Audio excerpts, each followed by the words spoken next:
As the aviation industry seeks to reduce its environmental impact and meet global sustainability goals, alternative fuels have emerged as a crucial solution. These fuels range from bio-derived options like sustainable aviation fuels or SAFs to cutting-edge technologies such as hydrogen and electric propulsion.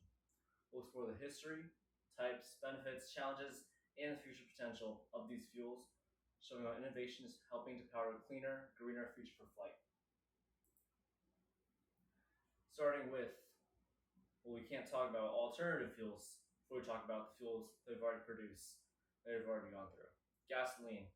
Early straight-on gasoline, circa 1903, provided a lightweight, high-energy fuel that made early airplane engines powerful enough to achieve sustained flight.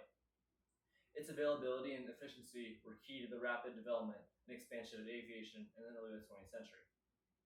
Next up is avgas, starting in the 1910s. Avgas, high-octane aviation gasoline, was formulated to meet the high performance and reliability demands of piston engine aircraft, especially during World War II. Its high octane rating allowed for greater engine power, range, and altitude capabilities, boosting both military and civilian aviation. With mass production beginning only around 1940, high octane avgas, like the 100-130 grade refined using the Howry process, empowered faster piston engine aircraft such as the Spitfire during the Battle of Britain. JP-1 through JP-4, specified in 1944, were early jet fuels developed for turbine-powered aircraft, each improving on volatility, freezing point, and safety. JP-1, introduced in 1944, was a low-volatility kerosene with good altitude performance.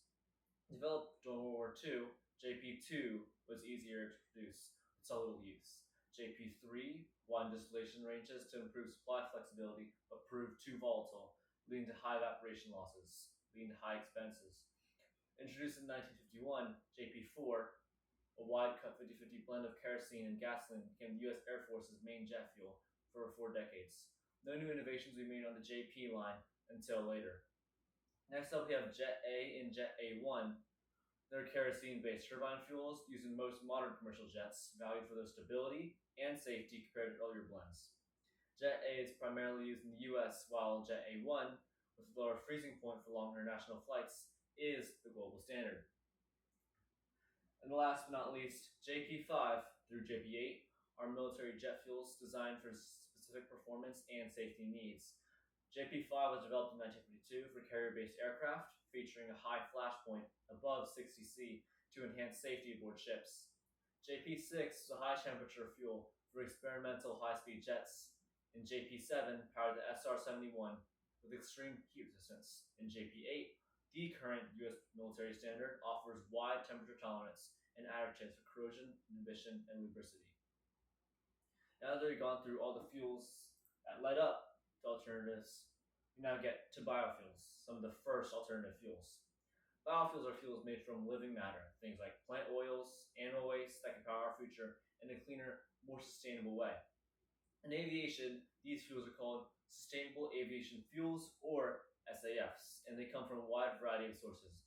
Hardy plants like Jatropha, fast-growing algae, render tallow, even waste oils that otherwise be discarded. The first major milestone came in 2008 when Virgin Airlines completed the world's first SAF-powered flight, proving that renewable fuels could take to the skies.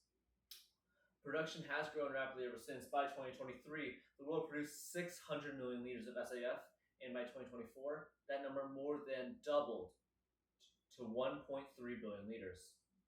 It's a clear sign that aviation is not just aiming for speed and efficiency, it's aiming for a sustainable future. One of the most promising pathways to greener skies come from advanced forms of SAFs, each with its own process and story. HEFA SPK, or hydroprocessed esters and fatty acids synthetic paraffinic kerosene, was approved for use in 2011 by Altair Engineering. It's made by deoxygenating and hydroprocessing fatty acids from sources like algae, Jatropha, and camelina, turning renewable oils into jet-ready fuel. Next up, ATJ SPK, or alcohol-to-jet synthetic paraffinic kerosene, another paraffinic kerosene, was approved in 2016. This process uses ethanol or butanol, deoxygenates or ferments them, and transforms them into a high-performance jet fuel. Then there's blended biofuel, a mix of conventional jet fuel and biofuel. The first test flight using a blend took off in 2008 with Air New Zealand. Just 3 years later, in 2011, regulations allowed up to 50% biofuel content in commercial flights, paving the way for wider adoption. From plant oils to alcohols, these fuels show the future of aviation cannot be powered only by innovation, but by nature itself.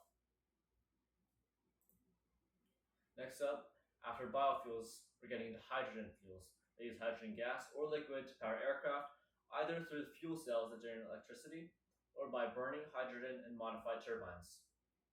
Some important milestones include Boeing's first hydrogen fuel cell demonstrator flight in 2008, Airbus's unveiling its hydrogen-powered Zero-E concept aircraft in 2020, and ZeroAvia completing the world's largest hydrogen electric flight in 2022.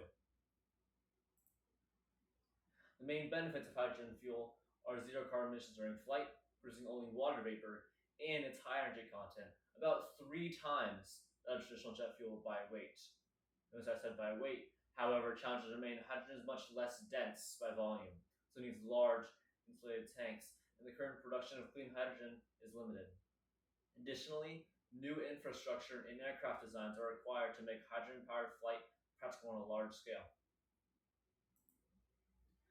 And after hydrogen flight, we're getting into more advanced stuff like electric flight. They use batteries or hybrid power systems to run aircraft with electric motors instead of traditional combustion engines. Key milestones include the first manned flight of the Pipistrel Alpha Electro in 2015, the launch of the all-electric commuter prototype Eviation Alice in 2020, and recent advances in electrical vertical takeoff and landing vehicles, or EVTOLs, which promise to revolutionize urban air mobility. Electric flight offers several benefits. It produces zero emissions during flight, resulting in no direct pollutions, operates much more quietly than traditional engines. You won't hear that annoying whir overhead, and has lower operating costs than simple mechanical systems. However, there are many challenges that remain, including limited battery energy density that restricts range and payload, long recharge times compared to conventional refueling, and the need to develop new infrastructure for charging and maintenance.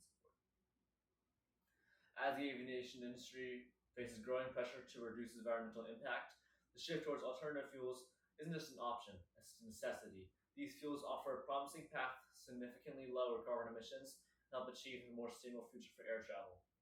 While challenges do remain, continued innovation, investment, and collaboration across the industry will be the key to unlocking the full potential of sustainable aviation fuels. Together, we can take flight toward a cleaner, greener, and more responsible aviation era. These are my cited sources, and I'm Matthew Wang. Thank you for